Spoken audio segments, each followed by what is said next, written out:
Jasmine Crockett entered the Capitol hearing with a 300-page dossier and one devastating question for Governor Ron DeSantis. Why were migrant children flown away without their parents? In a room pulsing with cameras, lawmakers, and rising outrage, she exposed hidden contracts, forged approvals, and a governor left speechless when confronted with the truth. Her final words didn't just echo, they detonated, tearing through every lie the system tried to bury. But what exactly did Jasmine say that stopped the room cold and forced a nation to face itself? Stay with us. This is a story worth every second of your time. At 2:03 a.m., Jasmine Crockett's phone buzzed with a message from a whistleblower in Tallahassee. The subject line read, "They're not just numbers anymore." Attached were 18 hidden contracts tied to Operation Border to Vineyard, all marked confidential. Each page revealed something chilling.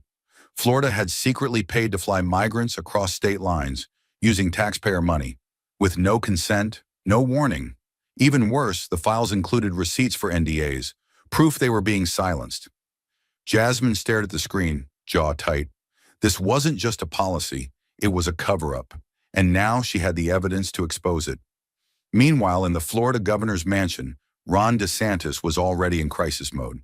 At the head of a long table, he pointed to a giant screen filled with headlines like, "DeSantis, Defender of the Border."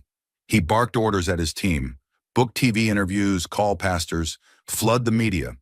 "We control the story," he said sharply, "not her." When a staffer warned that Crockett might have leaked documents, DeSantis snapped, "Then we'll drown her in headlines." It wasn't about truth. It was about control. Back in D.C., Jasmine printed out one interview from a migrant father. He said he was promised a job in Boston, but ended up alone on an island, his daughter missing. Jasmine's hands shook as the printer hummed. Each page was proof. She didn't need spin. She had the truth. And tomorrow, in a room full of cameras, she would make sure the whole country saw it. Emotions were still burning behind Jasmine's calm eyes as dawn turned to daylight. The silence of the night, filled with leaked documents and broken promises, was about to explode under the heat of live cameras and congressional microphones. This wasn't just another hearing. It was a battleground, and every eye in America was already watching. Room 312 of the Cannon House office building was packed to the edges. Journalists elbowed for camera angles, Senate aides whispered behind thick folders, and the faint hum of live stream feeds buzzed in the background. A giant clock above the panel ticked toward 9 a.m., but the tension was already full throttle. Then the doors opened. Ron DeSantis strode in with practiced swagger, chin high, shoulders square, flanked by aides in Navy suits. He wore a faint, calculated smile, one crafted not from sincerity, but from years of media training and unchecked power. Reporters snapped photos like fireworks. He adjusted his cufflinks and nodded at the cameras, as if already claiming victory. But when Jasmine Crockett entered, the room changed. She moved with quiet precision, dressed in deep charcoal, carrying a worn leather briefcase stuffed with truth, over 300 pages of it. Her eyes didn't scan the cameras. She looked straight at the witness table like a soldier walking toward a minefield, already knowing what was buried there. The media's flashbulbs flickered again, this time not in admiration, but in anticipation. She took her seat, unfolded her notes, and didn't blink once. At the head of the chamber, the committee chair, Representative Nolan, leaned toward his mic and spoke in a low, steady voice that cut through the buzz like a knife. "Let the record show.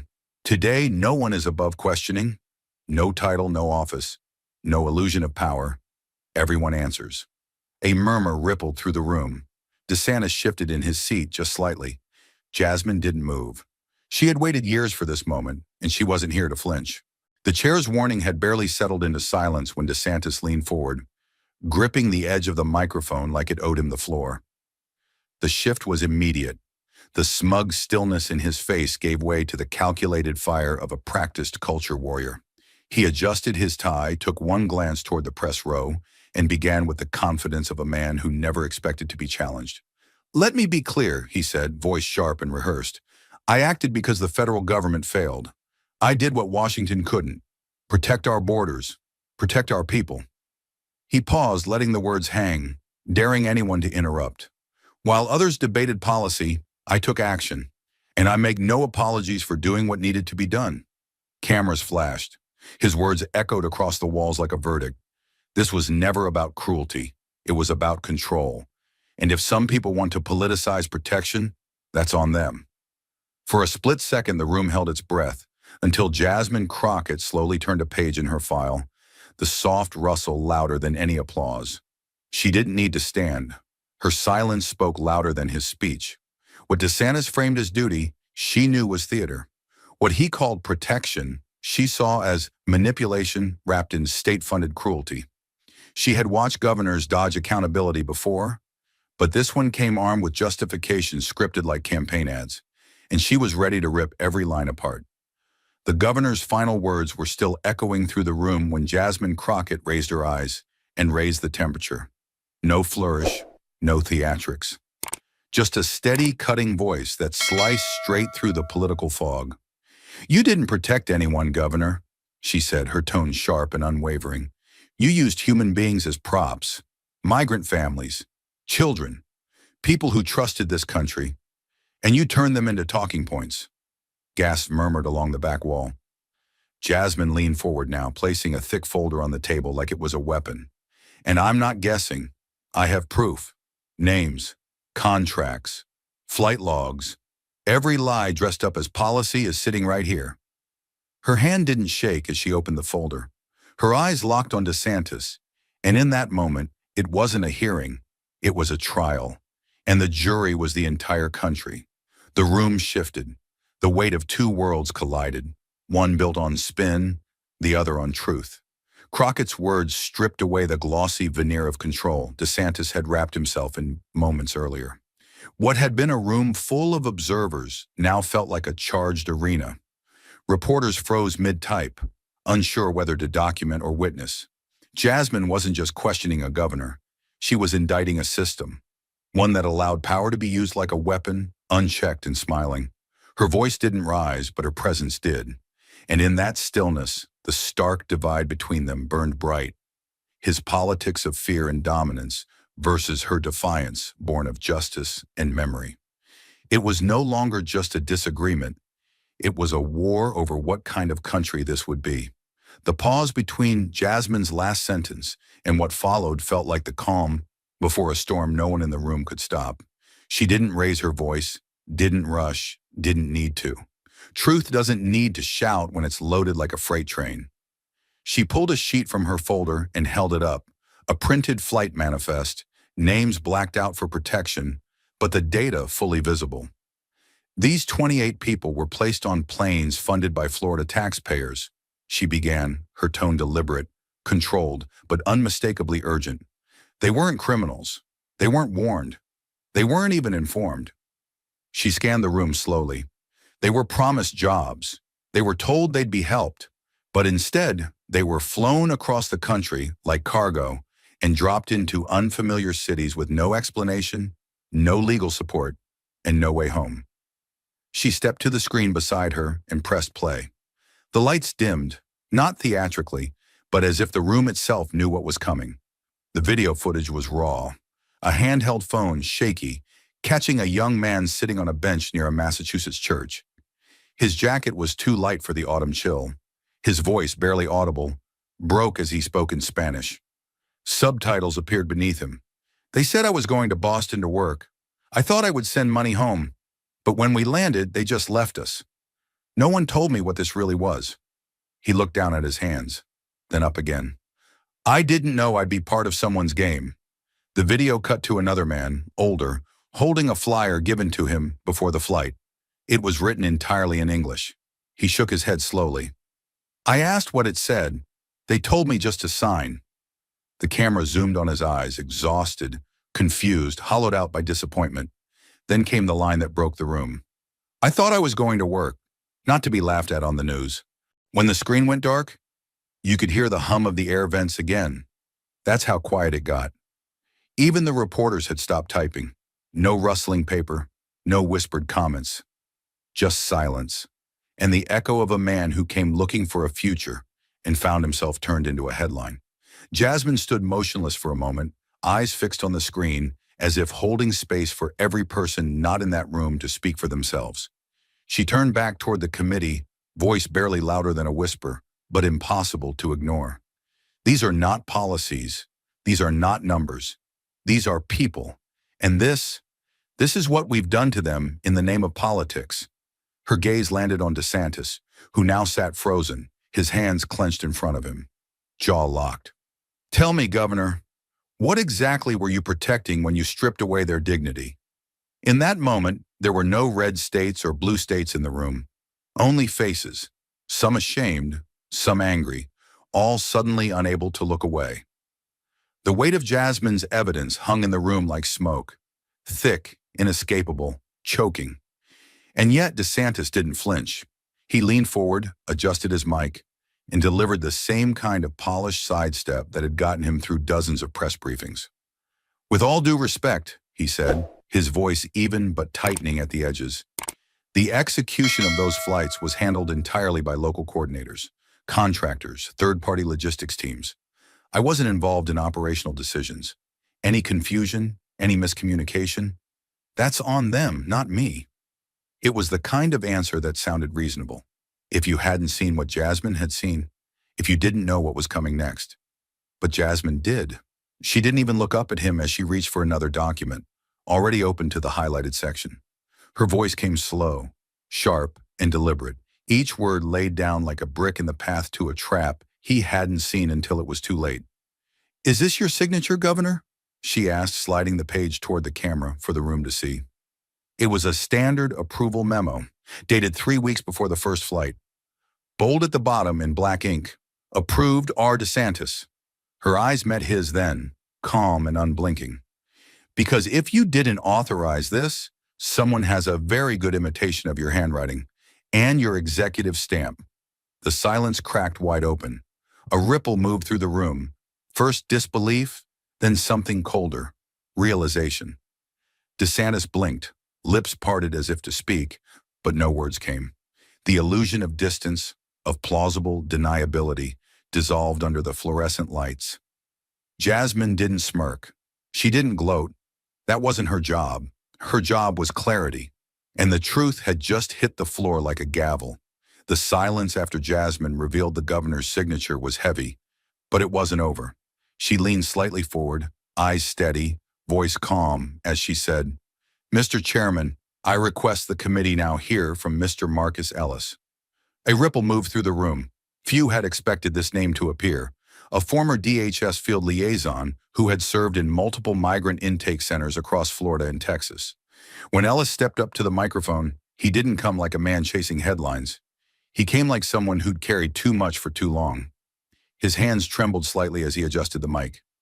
I worked under DHS protocols for 6 years, he began, voice firm despite the weight behind it. I've processed hundreds of migrant cases. I know what valid documentation looks like, and I know when something's been faked. He reached into a worn folder and pulled out a photocopy of a sponsorship document.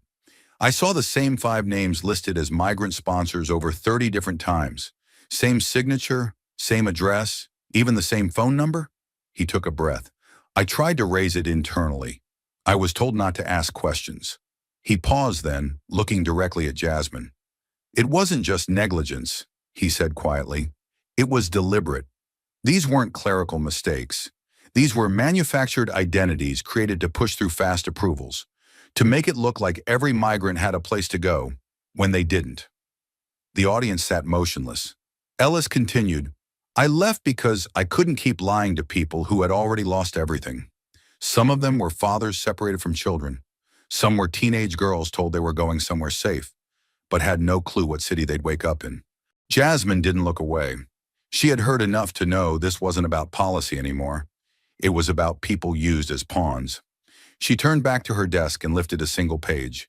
It was an internal email from the Office of Communications in the Florida Governor's Administration, dated 48 hours before the first flight to Martha's Vineyard. She read from it slowly, letting every syllable land. Team, all logistics confirmed. Deliverables, 1. Successful transfer, 2. Press hit 3. Fox segment. She looked up. There it is, in plain text. In an official email, the term press hit, used to describe what should have been a humanitarian process, not safety, not legal compliance, just airtime, just headlines. She held up the printed email for the committee to see, her voice now unwavering. This wasn't about protecting borders. It wasn't even about immigration. It was a media event, a taxpayer-funded spectacle using desperate families as the stage.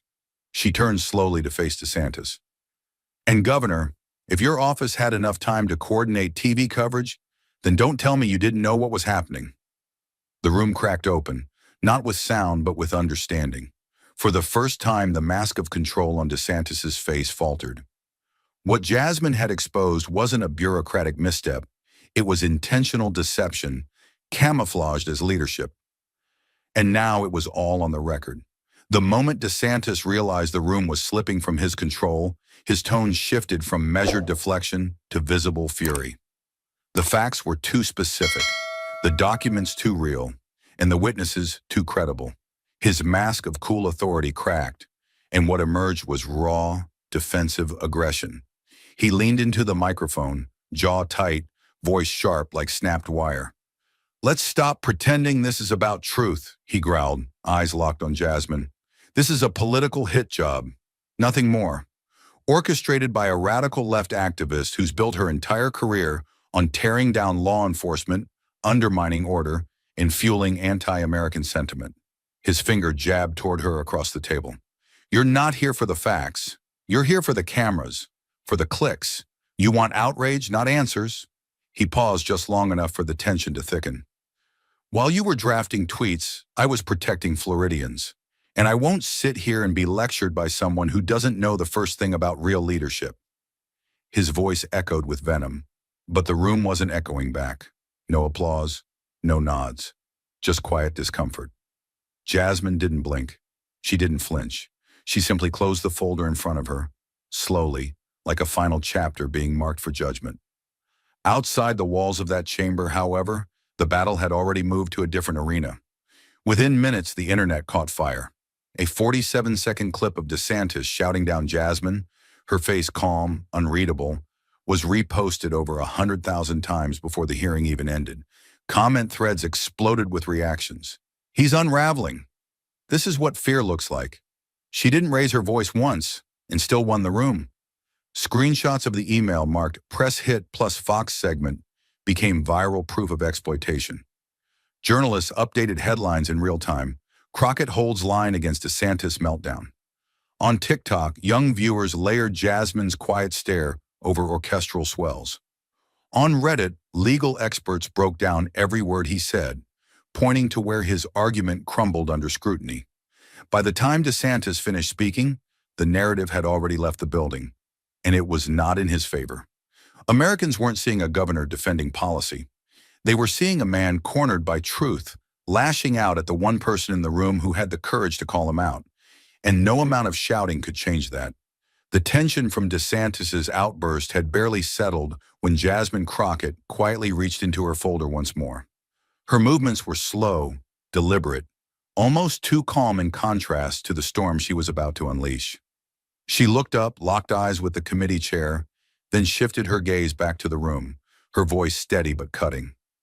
"If we're going to talk about facts, not slogans, then let's start here." She held up a printed excerpt from Florida's 2022 to 2023 appropriations bill. Bolded in red ink was a single-line item, $12 million allocated for the relocation of unauthorized aliens. She let that figure hang in the air for a moment, then turned to face DeSantis. This was not part of any immigration reform package. It was not reviewed in committee. It was not debated on the floor. It was inserted, tucked away in a budget the public never had a chance to question. She flipped to the next page. "Page 246, she said, holding the budget summary toward the cameras. "Buried between unrelated education subsidies and storm recovery funds. No line item justification, no breakdown of expected outcomes.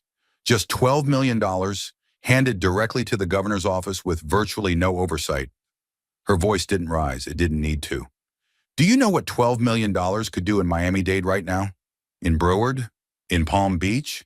It could fund shelters, legal clinics, mental health services. Instead, it funded private jets and photo ops. She tapped the bottom of the document, and all of it, every single dollar, was moved without a single public hearing. No input from the people, no vote from their elected representatives. She paused, then added with quiet fire, "This wasn't leadership. This was unilateralism masked as crisis management, a silent appropriation for a very loud performance." Across the room, DeSantis's posture stiffened. His jaw clenched, but he said nothing. Jasmine let the silence breathe, filling the space he could no longer command. Then she finished, her voice low but piercing. "The people of Florida didn't consent to this. Not with their votes, not with their voices, and certainly not with their tax dollars. Governor, when exactly did democracy become optional in your office?" And for the first time in the hearing, even those on his side of the aisle shifted in their seats, eyes a little less certain, silence a little heavier. The room had just begun to settle after Jasmine's devastating breakdown of the budget line when DeSantis moved to reclaim control. He straightened his tie, leaned into the mic with a calculated air of restraint, and delivered his counterpunch with the clipped, confident cadence of a man who had practiced this line dozens of times behind closed doors. The appropriation was legal, he stated firmly. It was passed by the legislature, signed into law through the appropriate channels, and vetted by state budgetary council. There is nothing unlawful about the funds or the process. Every expenditure was authorized. His tone dripped with finality, daring anyone in the room to challenge the machinery of governance itself. For a brief second, it worked.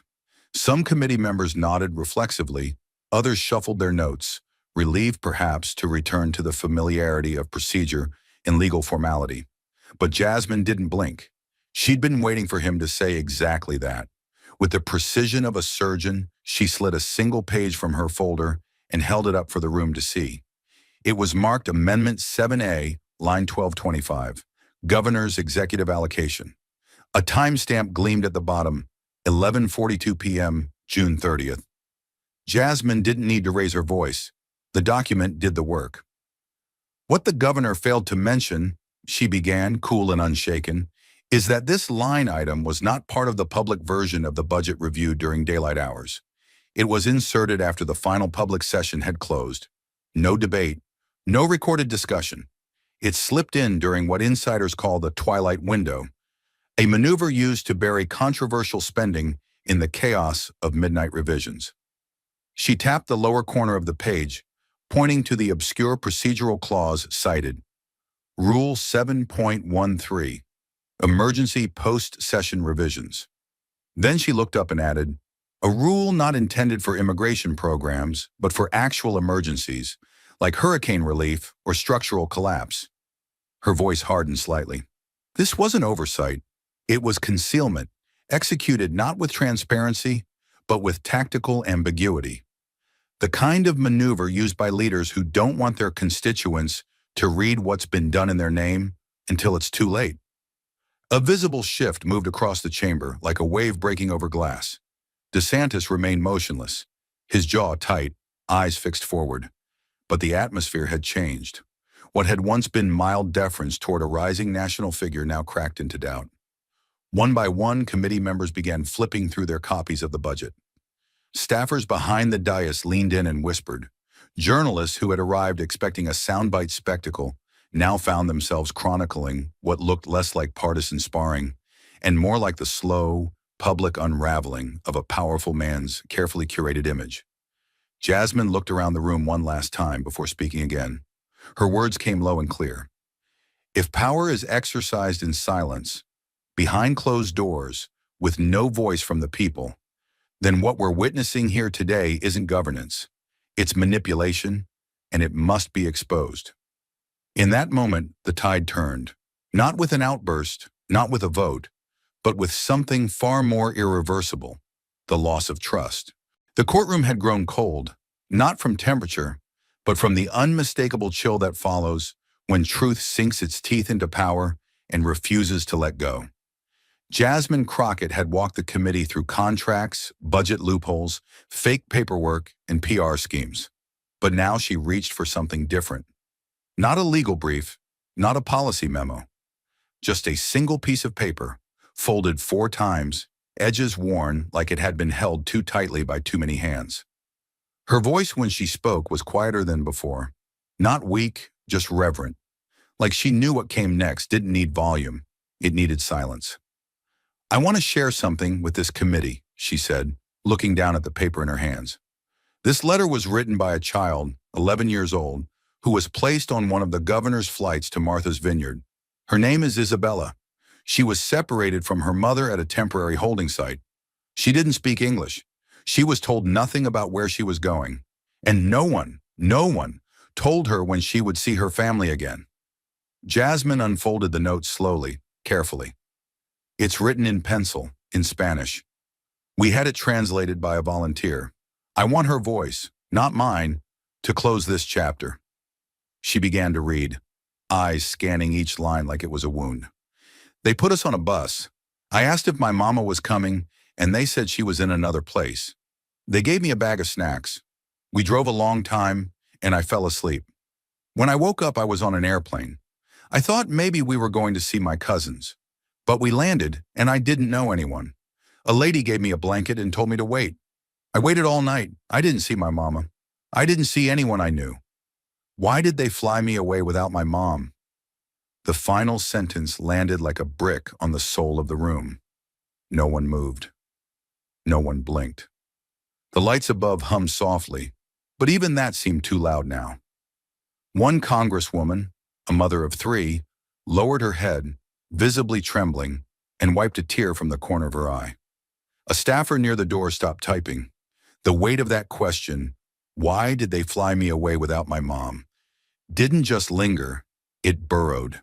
It found the weak spots in everyone's armor, the place where politics could no longer shield the human heart. Jasmine gently folded the letter again and placed it on the table as if returning a sacred object to the earth. She didn't need to dramatize what came next.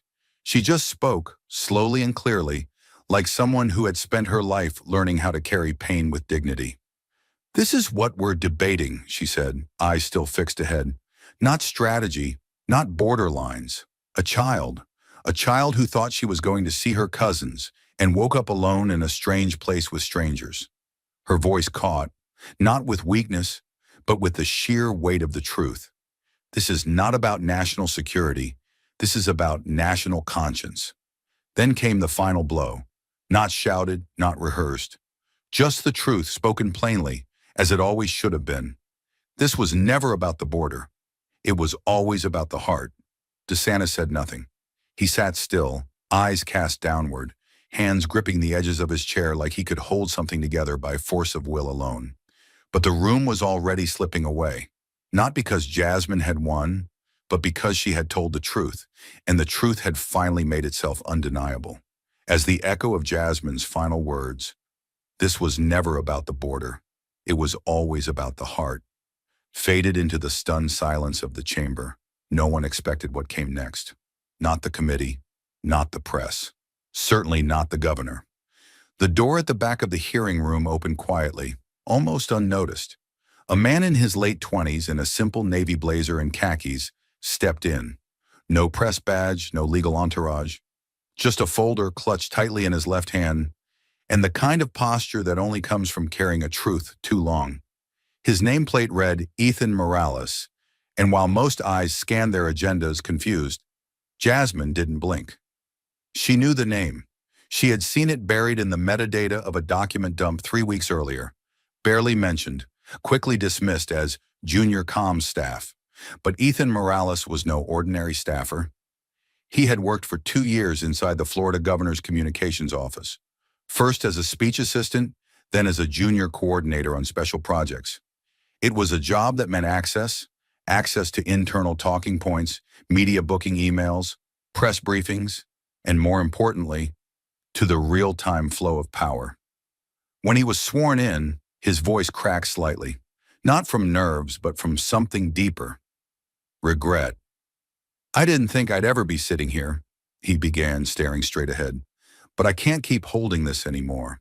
The room, still recovering from the emotional wreckage of Isabella's letter, now re-centered its focus on him. Reporters raised their pens again. Jasmine leaned forward, but not intrusively, just enough to say, Go on. I was assigned to assist the governor's media team on Operation Border to Vineyard, Ethan said, flipping open his folder with fingers that trembled. My job was to prepare external media briefings and coordinate outreach with partner networks. I wasn't part of the policy team. I didn't draft relocation protocols, but I saw the communications calendar, and I saw what it prioritized. He took a breath, swallowed hard. 3 days before the first flight, I was asked to help compile a media hit plan, a series of bullet points about how to maximize visibility after the migrant flights landed.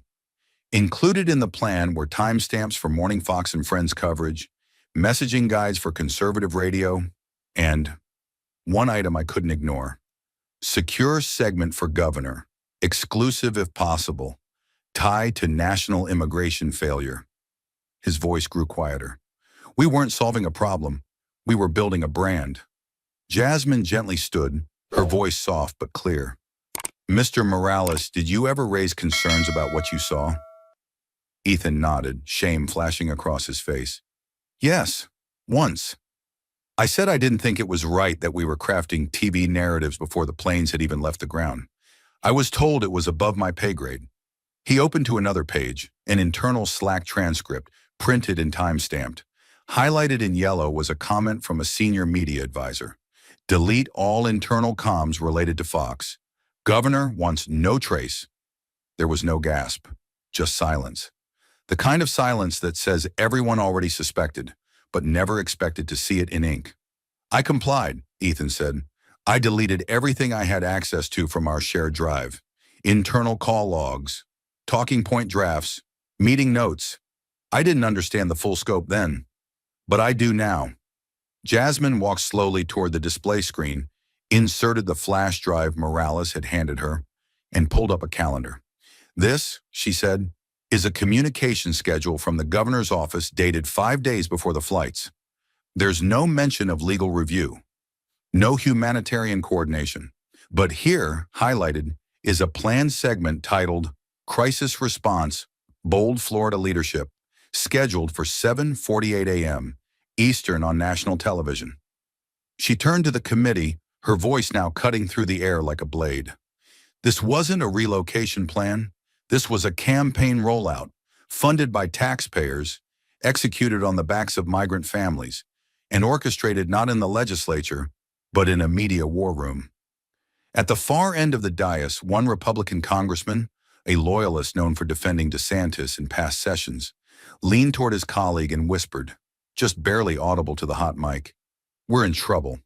And it was true, not just for the governor, but for anyone who had enabled this spectacle, believing it would remain hidden behind procedural smokescreens and party lines.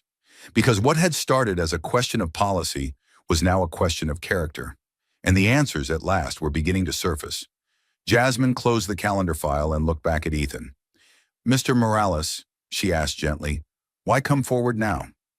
His response was quiet, but it pierced through the noise of everything that had come before. "Because I saw that little girl on TV last month, the one from the vineyard, crying, holding that sandwich and that blanket. And I knew I'd help send her there. I can't carry that anymore." You could have heard a pin drop. And then, without ceremony or showmanship, Jasmine turned back to the panel and said, "The people who were erased from this process, the migrants, the children, even the staffers pressured into silence, they deserve more than excuses. They deserve the truth, and they deserve to never be used again." The hearing wasn't over yet, but for the first time it was clear. The reckoning had begun. The moment Ethan Morales finished testifying and Jasmine returned to her seat, a new kind of silence overtook the room. Not stunned, not uncertain, but heavy with anticipation. There was only one question left, the one no data point could answer, no press release could reframe. A Democratic member of the committee leaned forward, gaze locked on the man at the center of it all. His voice was calm but piercing with moral precision. "Governor DeSantis," he said slowly, "with everything we've heard today, witnesses, documents, children's letters, deleted evidence, I have one question." He paused, letting the weight settle before the strike. Do you, sir, view these migrants, these families, these children, as people or as tools for your political gain? The room held its breath. DeSantis looked up, face pale and rigid. For the first time all day, he didn't reach for his mic. He didn't adjust his jacket. He didn't speak. Seconds passed. His hands, once folded confidently, now gripped the edge of the desk in front of him. His mouth opened slightly, then closed again. Cameras zoomed in. Phones outside buzzed with texts. He's not answering. He's freezing. This is it. The silence grew unbearable. A committee staffer cleared his throat in the back, as if trying to force time forward. Still, nothing. DeSantis' eyes flicked to his counsel. No help came. That was when Jasmine stood, slowly with the same quiet control that had carried her through hours of fire. She turned to the committee, then looked straight at the governor, not with anger, not with gloating, but with that same unshakable certainty that had defined her from the first word she spoke. "I don't need him to answer," she said. Her voice was soft, but it felt like a blade against glass. "He already has." She turned to the room. The moment he put children on a plane for the cameras. The moment he hid millions in late-night amendments.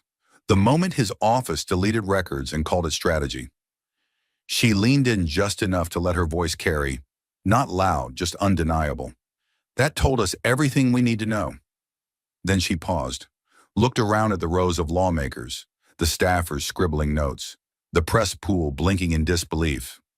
"You don't have to say someone is disposable to treat them that way," she said. "You just have to act like they don't matter." And then came the moment no one expected. A distant sound at first, faint chanting rising from beyond the hearing room. Muffled through walls, but steady, growing. "People over power." The cry came from the halls outside, where a crowd had gathered for hours, activists, legal aid volunteers, students, clergy, dozens, maybe hundreds. Their voices rose through the marble corridors of Congress like a heartbeat that had been ignored for too long. Louder now. "People over power." Inside the room, heads turned. Staffers pressed earpieces, trying to keep composure. The chair banged his gavel once, but the chant only grew stronger, because it was no longer a protest. It was a verdict. Cameras captured the moment DeSantis leaned back in his chair, gaze lowered. He didn't try to interrupt. He didn't try to speak. He couldn't. There was nothing left to spin, nothing left to reframe. Jasmine sat again. Her hands were still, her eyes calm. She had never needed the final word. She had brought the receipts. She had brought the truth. And now she had brought the people. The chant outside continued, rhythmic and unrelenting. "People over power. People over power." It wasn't just a slogan. It was the line that had finally been drawn. And for the first time in the hearing, even the ceiling felt like it might crack under the pressure of what justice sounds like when it refuses to be silenced. As the chants of "people over power" echoed through the marble halls and spilled into every digital feed in the country, it didn't take long for the moment to become a movement. One that no algorithm, no press secretary, no governor's office could contain. Within hours of the hearing's conclusion, the internet ignited like dry grass in a lightning storm. A 32-second clip, cropped directly from the live congressional broadcast, began circulating on X, TikTok, YouTube, and Instagram. It opened with Jasmine Crockett's calm but piercing words. "I don't need him to answer. He already has." Then cut straight to the image of DeSantis, eyes down, mute, exposed. That was all it needed. No edits, no music. Just silence and truth. By the end of the first night, the clip had over 6.4 million views on X alone. TikTok exploded with duets and breakdowns. Civil rights lawyers translating the legal implications in real time. Immigrants sharing their own stories of displacement. Even teenage students quoting Jasmine's line over slow piano music. Journalists scrambled to catch up. And by the 24-hour mark, the number hit 12 million views across platforms. But the numbers were just the beginning.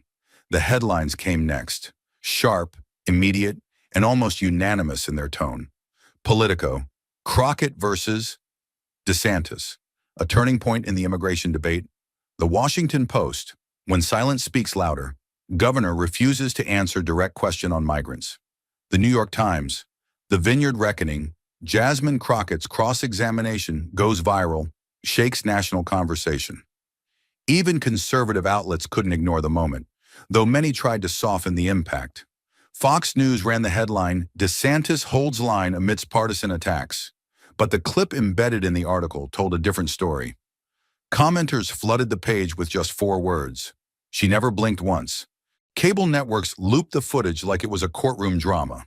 CNN's evening panel ran it 4 times in 1 hour, freezing the frame on Jasmine as she stared DeSantis down. MSNBC dubbed the hearing the cross-examination heard round the country. Hashtags surged. Yet Vineyard Reckoning, sure, Crockett, BV's, DeSantis, Shirky, people over power. And the most chilling of all. Why did they fly me without my mom?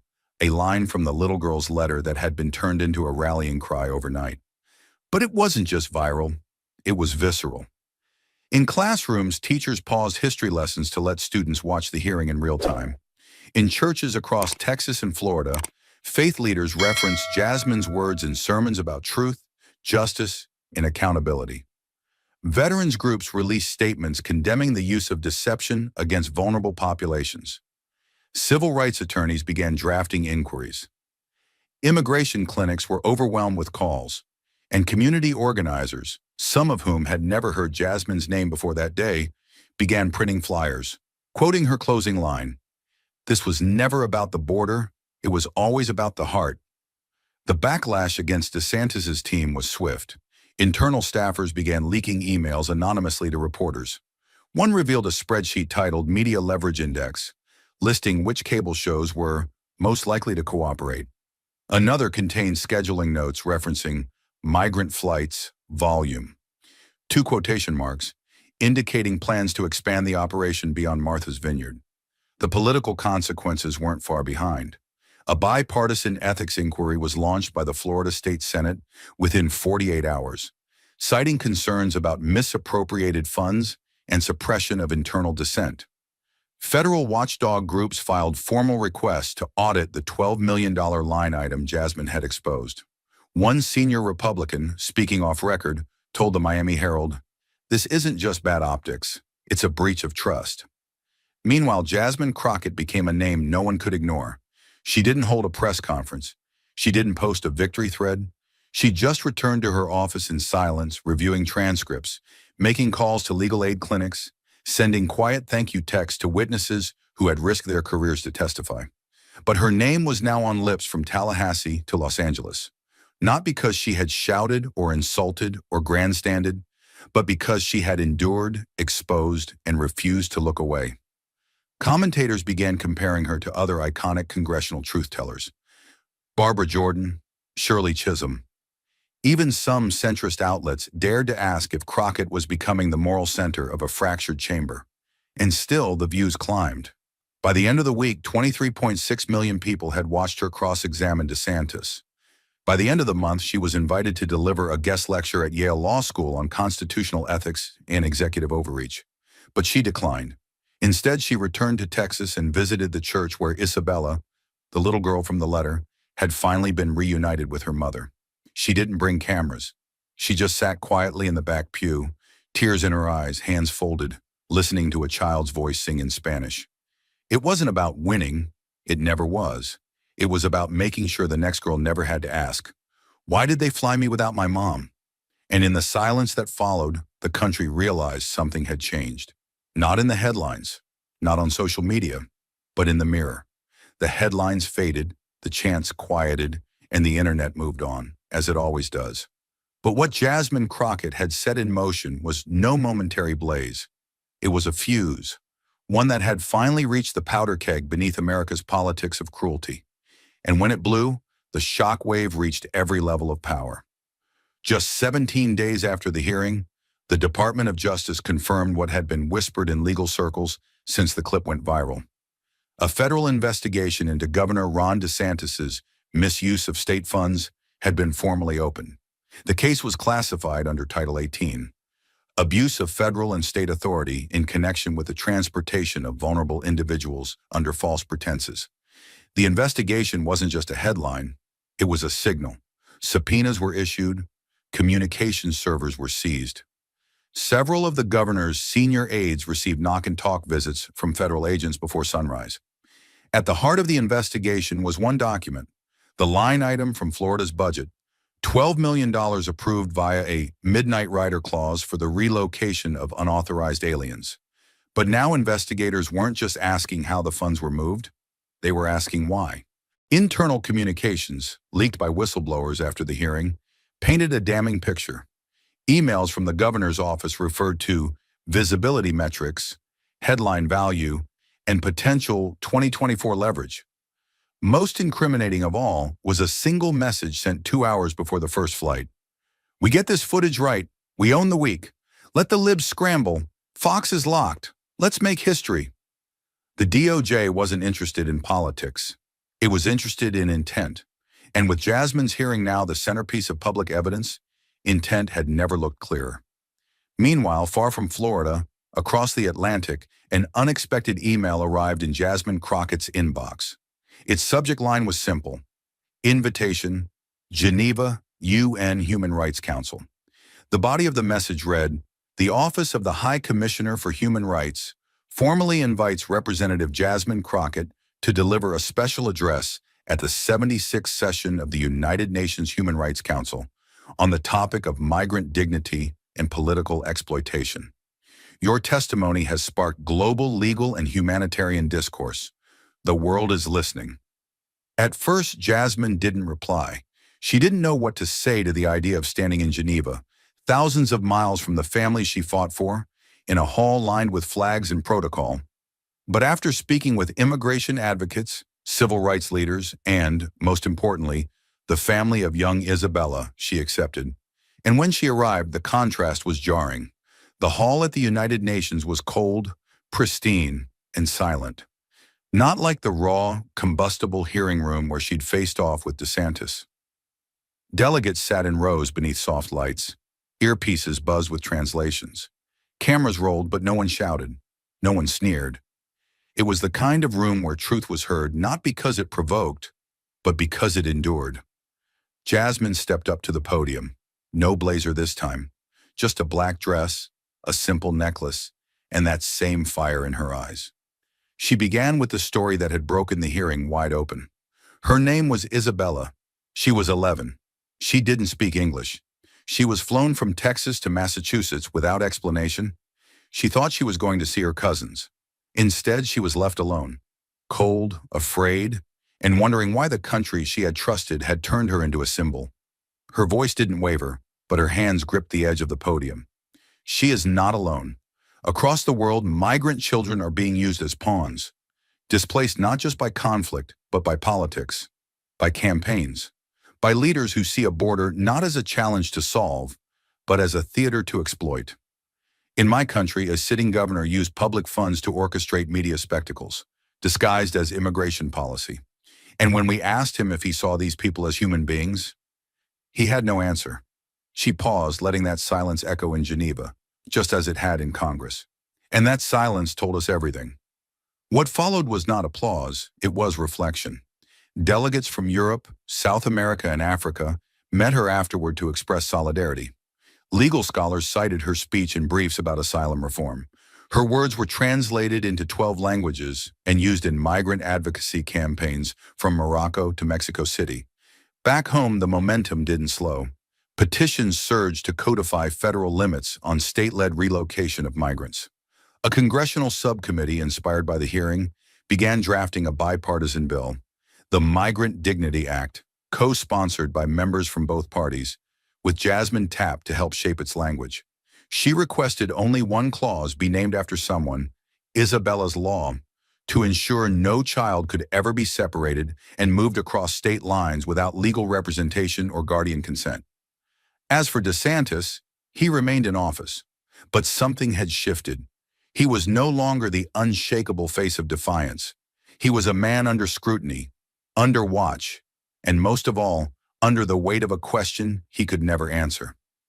Meanwhile, Jasmine kept working, not on camera, not at press junkets, but in community centers, pro bono legal clinics, town halls packed with constituents who had once been unheard. and now, because of her, finally felt seen.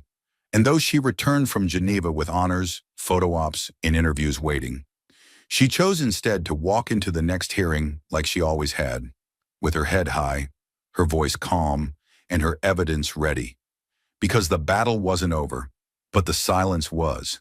The Capitol felt different now. It wasn't just the echo of the hearing or the viral headlines. It was in the way people walked the halls, quieter, slower, more careful. Jasmine Crockett had done more than question a governor. She had cracked something deeper, the illusion that power could operate in darkness and remain untouchable. And that crack was beginning to split the room in ways no whip count could control. Inside the offices of leadership, Republicans no longer spoke with certainty when asked about DeSantis. Some refused to take questions. Others offered vague statements about complex situations and the need for clarity. But behind closed doors, phones rang nonstop. Donors asked why their names were tied to contracts redacted by congressional subpoenas. Faith leaders, especially from immigrant-heavy districts in the South, called with one pointed question: did you know about the children? It didn't matter if they had. The damage was already done. In one private strategy meeting, a senior Republican senator from Arizona, a man known more for pragmatism than principle, slammed his fist on the table and said, "He didn't even flinch when the girl's letter was read. That's going to follow us into every midterm debate." Another, more quietly, leaned over and whispered what would soon be quoted in headlines across the country: "If she's the future and he's the past, we're on the wrong side of history." But it wasn't just Republicans taking notice. Moderate Democrats, long criticized for their hesitation, began moving with urgency. Senator Luis Moreno of Nevada released a statement within 48 hours, endorsing the Migrant Dignity Act and specifically citing Jasmine Crockett's leadership. Her moral clarity in the face of political cruelty should be a North Star for this chamber. We cannot legislate fear and call it order. In committee rooms once lined with procedural apathy, things shifted. Staffers no longer dismissed Crockett's memos as symbolic. Her words were being inserted into policy drafts. Legal scholars cited her questioning style in university lectures. Civil rights attorneys shared her cross-examinations as teaching tools for immigrant defense. Even beyond Washington, ripple effects took shape. A group of veterans from Jacksonville, Florida, many of whom had voted for DeSantis twice, recorded a joint video addressed directly to Jasmine. "Ma'am, we wore uniforms to protect this country, and we know exploitation when we see it. Thank you for standing up for what's right, even when it wasn't popular." Some of those men had never voted blue in their lives. That's when the calls began. Quiet ones, strategic ones, from policy advisors in swing states, from national security aides wondering if she'd consider helping with ethics reform, even from international human rights groups asking if she'd serve as liaison on U.S. migration law. Jasmine turned them all down, for now. Instead, she scheduled town halls in communities directly impacted by the flights. Not press events, not fundraisers, just rooms of people who had been displaced, ignored, or shamed. One woman, a mother from El Paso who had spent 3 nights wondering if her son was among those flown out of state, grabbed the mic and said, voice trembling, "When he said nothing, I heard it again. That silence, that message were not real. But when you stood up, for a second I felt seen. I just want you to know, we saw you too." Jasmine didn't reply. She stepped down from the stage and hugged the woman tightly, wordlessly, because this wasn't about applause. It never had been. Back in D.C., she returned to the same office where just months earlier, staffers had dismissed her as a firebrand with no leverage. Now senior aides from both sides of the aisle requested briefings directly from her team. One former skeptic even walked past her desk and muttered, almost like a confession, "You didn't just shift the vote, you changed the climate." But Jasmine wasn't chasing climate. She was chasing justice, and she knew the temperature was only just beginning to rise. The morning it arrived, Jasmine Crockett had no speaking engagements, no hearings, no press to manage. It was one of those rare quiet days in Washington when the sun caught the Capitol dome just right, and the inbox didn't roar before 9 a.m. She sat at her desk, surrounded by unread policy drafts and sticky notes scrawled with dates and numbers she could recite in her sleep. She hadn't touched her coffee yet. Then her chief of staff entered with a small off-white envelope, unsealed, unbranded. No return address, no security flag, just this, she said, placing it gently on the desk as if it were something breakable. Jasmine glanced at the envelope, puzzled. Her name was written in pencil, faint but neat. There was no postage stamp, no congressional mail stamp. It looked like it had been dropped off by hand. She opened it slowly. Inside was a single folded page of wide-ruled notebook paper. Pencil again. The edges were soft, a little worn, like it had been held too tightly or traveled too far. Jasmine unfolded it with care, and as her eyes scanned the top line, her breath caught. It was from Isabella, the child whose trembling voice had shaken a hearing room filled with hardened lawmakers, the girl whose question had exposed a policy's inhumanity more powerfully than any statistic or legal clause ever could. The girl DeSantis could not face. Jasmine read the letter once silently, then again. And again, it said, "Dear Ms. Jasmine, my name is Isabella. I think you know me. I think you read my words in the big room. Thank you for reading them. My mom said she cried when she saw you. I did too. I live in Boston now. I go to school. My teacher helped me write this in English. She says what you did was brave. I think so too. I didn't know why I got put on the airplane. I still don't understand all of it. But I know I wasn't bad. My mom says we were not bad. I want you to know I'm not scared anymore. I even did show and tell at school and read what I wrote." The class clapped. "Thank you for not forgetting me.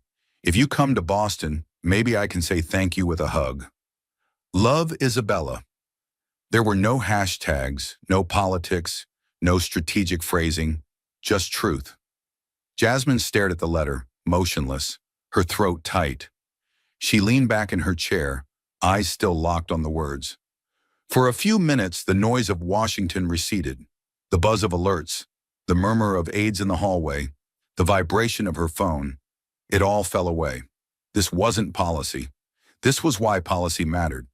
She thought of the hearing, of DeSantis, eyes down, silent, of the mothers who testified anonymously afterward, afraid of retaliation, of the whisper in the committee room, "We're in trouble."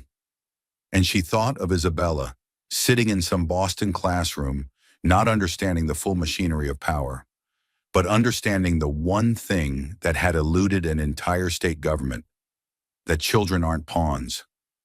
Jasmine folded the letter back along its creases, then held it to her chest and closed her eyes. A knock came at the door. "Representative Crockett, the committee chair wants to know if you'll co-lead the national ethics package. It's time sensitive." Jasmine opened her eyes. "Tell them I'll meet in 10 and ask for copies of the draft." As the staffer left, she placed Isabella's letter gently in the top drawer of her desk, right above the folder marked Operation Border to Vineyard. That evening, she didn't go to a fundraiser. She didn't meet with the press. Instead, she drove alone to a small, quiet bench outside the Lincoln Memorial, a place where leaders had once stood to call the nation toward justice, and where others came now to remember why they ever tried. She read the letter one more time, under the soft glow of the monument lights, and this time she cried, not from exhaustion, not from rage, from clarity. The mission wasn't over, but the reason was now undeniable. The next morning, Jasmine Crockett made 5 calls, first to a group of organizers in Arizona, asking if she could help connect their undocumented clients to legal resources. Second, to a teacher in Boston who had helped translate the letter. Third, to her staff in Dallas, asking them to prepare town hall space for a new listening tour. Not speeches, just stories, she told them. Fourth, to the same civil rights lawyer who had once told her she was too green for national leadership.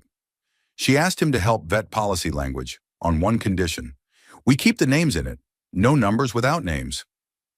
And the 5th call, that one was personal. She called her mother. When her mother picked up, Jasmine didn't explain the politics or the billboards or the invitations piling up on her desk.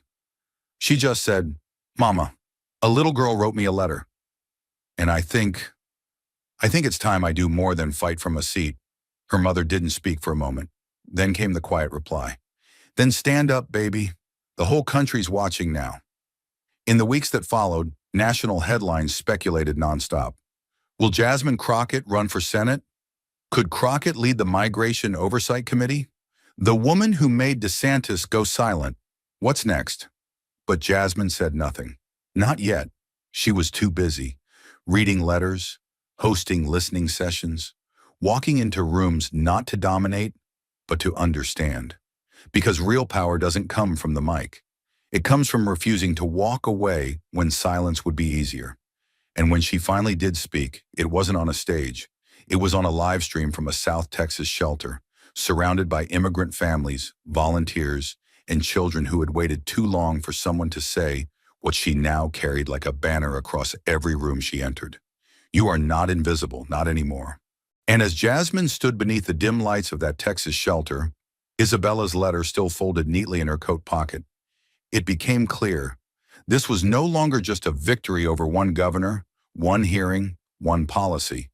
It was something far greater, something deeper, something that demanded a reckoning not only in courtrooms, but in conscience. What this story laid bare, in front of millions, was the cost of dehumanization disguised as governance. It revealed how quickly dignity can be bartered for polling points, how children, fragile, voiceless, trusting, can become collateral in a game played by powerful men who've forgotten what it means to hold power for someone, not over them. But it also showed something else, something brighter, that even in the face of silence, manipulation, and institutional rot, truth, when wielded by the brave, can still cut through the noise. Jasmine Crockett's fight wasn't flawless. She was doubted, mocked, sidelined, and threatened. They called her emotional, too loud, too black, too unpolished. But she never flinched, because she knew silence favors the status quo and truth always demands a toll. She paid it, not with sound bites, but with patience, precision, and pain. And in doing so, she reminded America of a simple, aching truth. Justice isn't about who speaks loudest. It's about who refuses to stay quiet when it matters most. The lesson wasn't just legal, it was human. That leadership without empathy is just cruelty with a podium. That policy without faces is policy without purpose. That when you look at a child and see strategy instead of soul, you've already lost your country no matter how many votes you win. Jasmine didn't teach this in a textbook. She lived it. She forced the nation to look that little girl in the eye and answer, "Is this who we are?" And for a moment, just long enough, America stared back and said no. But the deeper lesson, it's this. Accountability doesn't begin when the cameras turn on. It begins in the quiet, when no one is watching, when someone decides they will not be part of the silence. Ethan Morales, Isabella's mother, the teacher in Boston. Each one of them lit a spark that Jasmine carried like a torch into the darkest halls of power. And that's what change looks like. Not a headline, not a podium, but 1,000 quiet acts of defiance that finally become too loud to ignore. In the end, this was never just a battle about immigration. It was a battle for moral clarity, for whether we, as a nation, still recognize the line between leadership and performance, between protecting borders and crossing moral ones.